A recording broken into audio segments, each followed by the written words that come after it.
ઓલપાડ ખાતે રહેતી મહિલા સાથે 2013માં દુષ્કર્મનો બનાવ બન્યો હતો, જેમાં મહિલા દ્વારા ઓલપાડમાં રહેતા વિષ્ણુભાઈ ગાંડાભાઈ ખલાસી વિરુદ્ધ ફરિયાદ કરાઈ હતી, જેમાં પોલીસે આરોપીને પકડીને જેલના હવાલે કર્યો હતો। ત્યાર પછી આરોપીને જામીન મળી ગયા હતા। જામીન મળ્યા પછી અવારનવાર ફરિયાદી અને તેમની વચ્ચે તકરારના બનાવ બન્યા હતા। તેમ છતાં ફરી એકવાર વિષ્ણુભાઈ દ્વારા ધમકી આપવાના આક્ષેપ સાથે મહિલાએ આવેદનપત્ર આપીને રજૂઆત કરી હતી। મહિલા દ્વારા જણાવવામાં આવ્યું હતું કે અગાઉ સમગ્ર મોહમ્મદે વિશે નાયબ મુખ્યમંત્રીને પણ રજૂઆત કરી હતી અને હવે મીડિયા સમક્ષ સમગ્ર ઘટના જણાવી હતી। સાહેબ, મારે છે ને તે વિષ્ણુભાઈ ગાંડાભાઈ ખલાસી એમની સાથે અફેર હતું અને મેં લગ્નની લાલચ આપેલી હતી। લગ્નની લાલચ આપી અને મને પ્રેગ્નન્સી રહી ગયેલી હતી। પ્રેગ્નન્સી રહી ગઈ અને છોકરો પેટમાં હતો, તો એ ભાઈ ના પાડે છે કે છોકરો મારો નથી। તો હું ઓલપા પોલીસ સ્ટેશનમાં કેસ મૂક્યો છે। ઓલપા પોલીસ સ્ટેશનમાં કેસ મૂક્યો એટલે મારા સેશન કોર્ટમાં કેસ ગયો। સેશન કોર્ટમાંથી નિર્દોષ છૂટ્યો છે। નિર્દોષ છૂટ્યો એટલે હું હાઈકોર્ટમાં અપીલ કરેલી છે। હાઈકોર્ટમાં અપીલ કરી અને હાઈકોર્ટમાંથી અપીલ ખેંચી લેવા માટે એ મને ધાક ધમકી મારી નાખવાની અને ગાડી પરથી ઉડાડી નાખવાની, ટાંટિયા તોડી નાખવાની ધમકી આપે છે। તો હવે મેં એ ઓલપા પોલીસ સ્ટેશનમાં અરજી નોંધાવી। તો ઓલપા પોલીસ સ્ટેશનમાં અરજી નોંધાવી અને 2-3 દિવસથી હું ધક્કા ખાઉં છું। 11 વાગ્યાથી બેસી રેમ અને 6 વાગે હોડીની ત્યાં બેસી રેમ છું।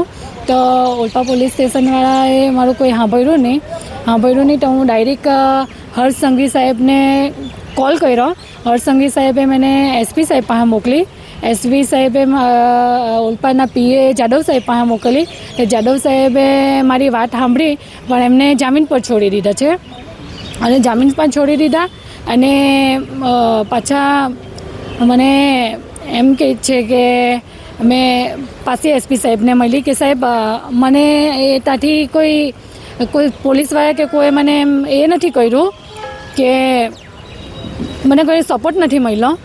સાહેબ, હું પોલીસ સ્ટેશનમાં ધક્કા ખાતી છું પણ પોલીસવાળા કોઈ કાર્યવાહી કરતા નથી અને મારા છોકરાને મને મારી નાખવાની ધમકી આપે છે।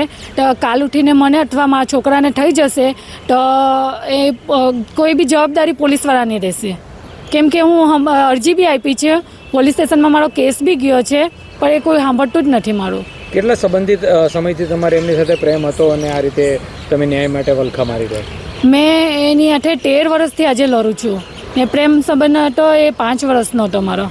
તે પછી હું કેસ 2013માં નોંધાયેલો હતો મારો ને અત્યારે બી એ ધાક ધમકી આપે છે એ બીજીને લાવવા માટે એ 2 છોકરાની માને રાખેલી છે અત્યારે એમ જ। ને હું હર્ષભાઈ સંઘવીભાઈને એટલી નમ્ર વિનંતી કરું છું કે મને આવી ધાક ધમકી આપે અને પોલીસ સ્ટેશનમાં કોઈ મારું સાંભળતું નથી। હું કેટલા ધક્કા ખાઉં છું આજે કેટલા દિવસથી। તમે મારા ભાઈને એટલી વિનંતી કરું, મારી દુઃખની હું વાત કરું છું કે મારું સાંભળે અને મને ન્યાય અપાવે અને મારા માટે મને હક માટે મેં લડવા માગું છું, મારા છોકરા માટે। આજે 7 વર્ષનો છોકરો કર્યો છે। હું ગરીબ બાઈ છું અને જાતે મહેનત કરું છું અને જાતે જ મારા પોયરાની પરવરિશ કરું છું।